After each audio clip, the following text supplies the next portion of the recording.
Yan guys, another karga na naman, 3 pirasong box.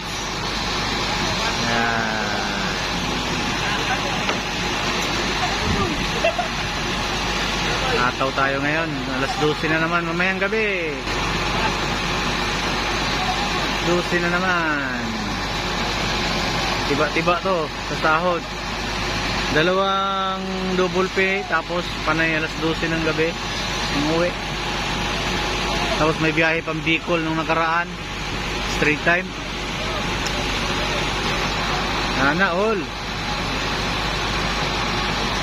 Yan, tatakpan na nila yan mga kado. Yan, iangat na natin to guys.